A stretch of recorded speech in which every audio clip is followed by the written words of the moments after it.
ये चर्चा एक ऐसी चीज पर है जो शायद कई लोगों के घर की अलमारी में रखी होगी, त्रिफला। पर हमें इसे उस तरह से नहीं देखेंगे जैसे अब तक देखा गया है। अक्सर जब स्वास्थ्य की बात आती है तो एक ही नुस्खा सब पर लागू करने की कोशिश की जाती है। लेकिन क्या हो अगर हमारे शरीर के लिए सबसे अच्छा समाधान, सबसे असरदार इलाज हमारी अपनी बनावट में ही छिपा हो? बिल्कुल, और यही कि त्रिफला जैसी पारंपरिक औषधि का असली फायदा तब नहीं मिलता जब आप उसे बाजार से खरीदकर बस इस्तेमाल करने लगते हैं। असली जादू तो तब शुरू होता है जब आप उसे अपनी अनूठी शारीरिक प्रकृति यानी अपने दोष के अनुसार ढालते हैं। तो ये एक नुस्खा सबके लिए वाली सोच को तोड़ने जैसा है। आज का हमारा मकसद इसी परत को खोलना है। शुरू करते हैं। त्रिफला यानी 3 फल। ये नाम तो सबने सुना है, लेकिन ये 3 फल हैं कौन और इन्हें एक साथ क्यों रखा गया? क्या ये कोई खास वजह है? हाँ, आपका नजरिया दिलचस्प है। आप इन्हें एक संतुलित टीम कह सकते हैं जहां हर सदस्य की अपनी खासियत है। पहला फल है आमलकी, जिसे हम सब आंवला के नाम से जानते हैं। ये इस टीम का पोषण करने वाला शांत सदस्य है। ये विटामिन सी का खजाना तो है ही, लेकिन आयुर्वेद में इसे इसकी ठंडी तासीर के लिए जाना जाता है। ये शरीर की बढ़ी हुई गर्मी, जलन और एसिडिटी को शांत करता है। इसीलिए ये खास तौर पर पित्त दोष को संतुलित करने के लिए रामबाण माना जाता है। अच्छा, तो आंवला का काम है शरीर को ठंडा और पोषित रखना। टीम के दूसरे सदस्य का क्या काम है? दूसरा सदस्य है बिभीतिकी। ये इस टीम का डिटॉक्स एक्सपर्ट है। इसका मुख्य काम शरीर में जमा हुए अतिरिक्त पानी, बलगम और विषाक्त पदार्थों को बाहर निकालना है। ये फेफड़ों और श्वसन प्रणाली के लिए बहुत अच्छा माना जाता है। आप सोच सकते हैं कि जब शरीर में भारीपन, सुस्ती या जकड़न महसूस हो तो विभीतिकी उस जमाव को साफ करने का काम करता है। इसी गुण की वजह से ये कफ दोष के लिए बहुत फायदेमंद है। तो हमारे पास पोषण के लिए आंवला है और सफाई के लिए बिभीतिकी। इस तिकड़ी का तीसरा और आखिरी हिस्सा क्या करता है? उसकी क्या खासियत है? तीसरा और शायद सबसे दिलचस्प फल है हरीतकी। इसे तिब्बती चिकित्सा में औषधियों का राजा कहा जाता है। इसका काम है पाचन तंत्र को धीरे धीरे साफ करना और शरीर से गंदगी को बाहर निकालना। लेकिन इसकी खूबी ये है कि ये काम बहुत सौम्यता से करता है, बिना शरीर को कमजोर किए। इसका एक और बड़ा काम है शरीर में ठहराव लाना, उसे शांत करना। इसीलिए ये बेचैन और चंचल वात दोष वालों के लिए इतना फायदेमंद है। कमाल है। तो पारंपरिक रूप से इन तीनों को बराबर मात्रा में मिलाया जाता है, 1:1:1 के अनुपात में। ज्यादातर लोग इसे ऐसे ही जानते और इस्तेमाल करते हैं। बिल्कुल, और यहीं पर हमारे स्रोत एक बहुत बड़ी बात सामने लाते हैं जो इस पारंपरिक समझ को पूरी तरह से बदल देती है। वो कहते हैं कि ये 1:1:1 का अनुपात सिर्फ एक शुरुआत है, एक बेसलाइन।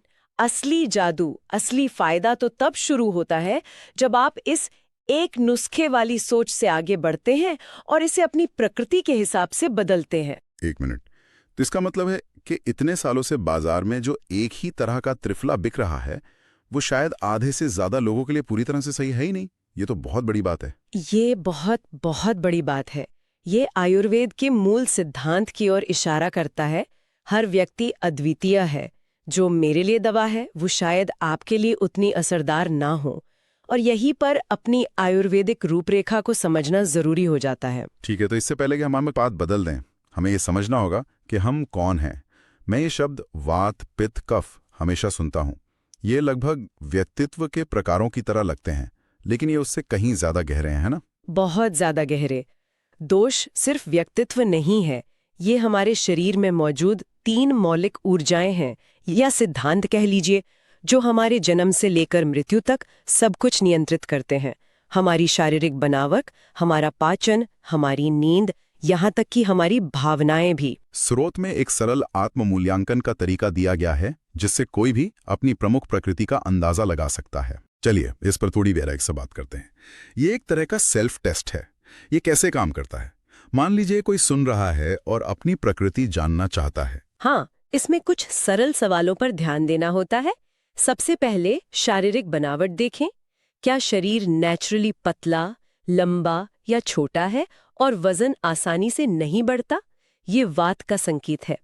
अगर बनावट मध्यम, गठीली और मांसपेशियों वाली है तो ये पित्त को दर्शाता है। और अगर शरीर मजबूत, भारी हड्डियों वाला और थोड़ा गोल है तो ये कफ की निशानी है। ठीक है, ये तो शरीर का बाहरी ढांचा हुआ। पाचन के बारे में क्या? मेरा अनुभव है कि पेट अक्सर सबसे पहले संकेत देता है। पेट सबसे अच्छा बैरोमीटर है। वात प्रधान लोगों का पाचन अक्सर अनियमित होता है, कभी भूख लगती है कभी नहीं, और गैस या कब्ज की शिकायत रहती है। पित्त वालों की पाचन अग्नि बहुत तेज होती है, उन्हें बहुत भूख लगती है, और अगर समय पर खाना न मिले तो वे चिड़चिड़े हो जाते हैं। उन्हें एसिडिटी की भी समस्या हो सकती है। और कफ वालों का पाचन धीमा और भारी होता है। वे कम खाते हैं, फिर भी उन्हें भारीपन महसूस होता है। ये तो बहुत सटीक लग रहा है। ऊर्जा के स्तर के बारे में स्रोत क्या कहता है? ऊर्जा का पैटर्न भी बहुत कुछ बताता है। वात प्रकृति वाले लोग बर्स्ट्स में ऊर्जावान होते हैं। अचानक बहुत ऊर्जा आएगी और फिर एकदम से थक जाएंगे, जैसे एक मोमबत्ती जो हवा में जल रही हो। पित्त वालों की ऊर्जा तीव्र, केंद्रित और एक लेजर की तरह होती है। वे बहुत महत्वाकांक्षी होते हैं। जबकि कफ वालों की ऊर्जा एक बड़ी नदी की तरह स्थिर और धीमी होती है। उन्हें सुबह उठने में थोड़ी मुश्किल हो सकती है, लेकिन एक बार चल पड़े तो उनमें बहुत सहन शक्ति होती है। और त्वचा, बाल, मन, ये भी इस पहेली के हिस्से हैं। बिल्कुल। वात की त्वचा और बाल सूखे होते हैं। पित्त वालों की त्वचा संवेदनशील, गर्म और मुहासे वाली हो सकती है, और कफ वालों की त्वचा मोटी, तैलीय और ठंडी होती है। मानसिक रूप से वात का मन रचनात्मक, तेज और विचारों से भरा होता है, लेकिन चिंता और अस्थिरता का भी शिकार हो सकता है। पित्त का मन तेज, केंद्रित और दृढ़ निश्चयी होता है, पर गुस्से और अधीरता की ओर झुक सकता है। और कफ का मन शांत, स्थिर और स्नेही होता है, लेकिन कभी-कभी सुस्ती और लगाव में फंस सकता है। इन सबको मिलाकर एक तस्वीर बनती है। ठीक है, तो ये आत्म मूल्यांकन बहुत दिलचस्प है। मान लीजिए किसी ने इन सवालों के जवाब दिए और पाया कि उनकी प्रकृति मुख्य रूप से वात है, जिसमें सूखापन, चिंता और अनियमित पाचन के लक्षण दिख रहे हैं। अब ये जानकारी सिर्फ जानने के लिए तो है नहीं, इस ज्ञान को त्रिफला के साथ कैसे जोड़ा जाए? यहीं पर असली व्यक्तिगतकरण शुरू होता है। अब हम उस 1.1.1 के बेसलाइन अनुपात को भूल जाएंगे। एक वात असंतुलन वाले व्यक्ति के लिए, जिसका शरीर पहले से ही सूखा और हल्का है, हमें उसे पोषण और स्थिरता देने की जरूरत है। हरित की, जो पेट साफ करती है और थोड़ी रूखी होती है, उसकी मात्रा हमें कम करनी होगी, ताकि शरीर में और सूखापन ना बढ़े। बिल्कुल। ये तो बहुत तार्किक है। तो अनुपात कैसा दिखेगा? स्रोत एक उदाहरण देता है, 1.2.3 का अनुपात, यानी 1 हिस्सा हरित की, 2 हिस्से बीभित की और 3 हिस्से आमल की। यहाँ हम आमल की मात्रा सबसे ज्यादा रख रहे हैं, क्योंकि ये बेहद पौष्टिक है और इसके स्निग्ध गुण वात के रूखेपन को शांत करते हैं। ये शरीर को मजबूती देता है। अद्भुत।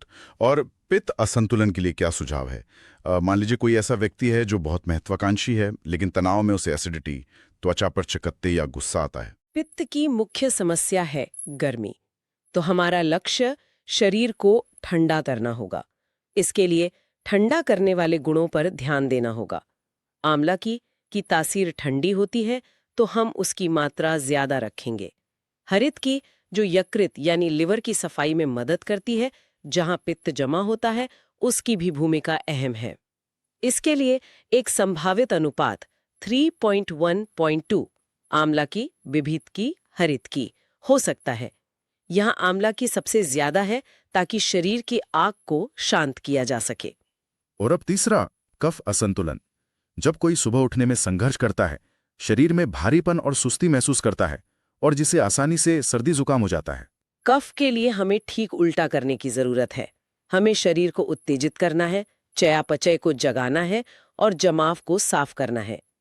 इसके लिए हमें उत्तेजित करने वाली हरित की और विषहरण करने वाली विभितकी की मात्रा बढ़ानी होगी। पौष्टिक आंवला की हमें कम जरूरत है, तो अनुपात कुछ ऐसा हो सकता है, 1.2.3 आंवला की, विभितकी, हरित की। यह मिश्रण चयापचय को बढ़ावा देता है, यानी शरीर की भोजन को ऊर्जा में बदलने की जो रफ्तार है, उसे तेज कर देता है। ये तो जैसे एक ही वाद्य यंत्र से अलग अलग धुनें निकालने जैसा है। स्रोत में शायद कुछ व्यवहारिक उदाहरण भी होंगे कि ये असल जीवन में कैसे काम करता है। हाँ बिल्कुल। कल्पना कीजिए एक ग्राफिक डिजाइनर की, जो रचनात्मक है लेकिन हमेशा चिंता में रहती है और उसे कब्ज की शिकायत है। एक क्लासिक वात मामला। जब वो अपने लिए बनाए गए 1-2-3 के अनुपात का उपयोग करना शुरू करती है तो उसे न केवल पाचन में राहत मिलती है, बल्कि उसका मन भी शांत और स्थिर महसूस होता है। इसी तरह एक कॉरपोरेट मैनेजर जो हमेशा डेडलाइन के दबाव में रहता है और एसिड रिफ्लक्स से परेशान है, एक पित्त प्रधान व्यक्ति, जब वो अपने लिए ठंडी तासीर वाला मिश्रण लेता है तो उसे पेट की जलन में राहत मिलती है और उसका स्वभाव भी शांत होता है। ये सिर्फ लक्षणों को नहीं, बल्कि उसके मूल कारण पर काम कर रहा है। ये सब सुनने में तो बहुत अच्छा और प्रभावी लगता है, लेकिन चलिए व्यवहारिक बात करते हैं। एक आम इंसान के लिए जिसकी जिंदगी पहले से ही व्यस्त है, क्या ये सब याद रखना और अपना अनुपात बनाना संभव है? ये थोड़ा जटिल नहीं लगता? यहाँ एक बहुत ही जायज सवाल है।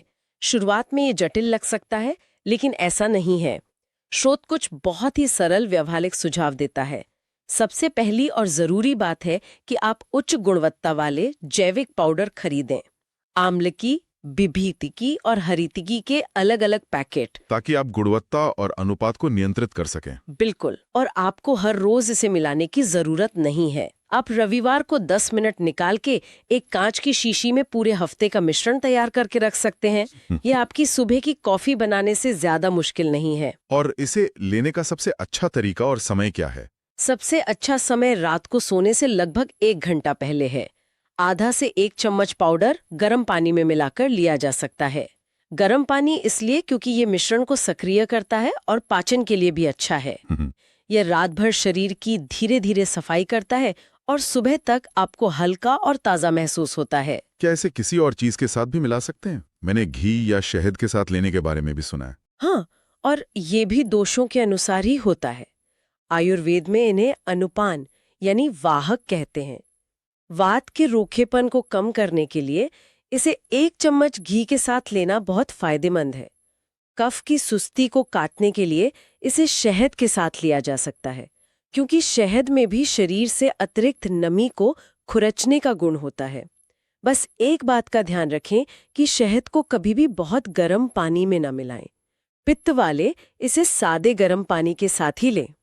तो इसका मतलब ये कोई जादुई गोली नहीं है।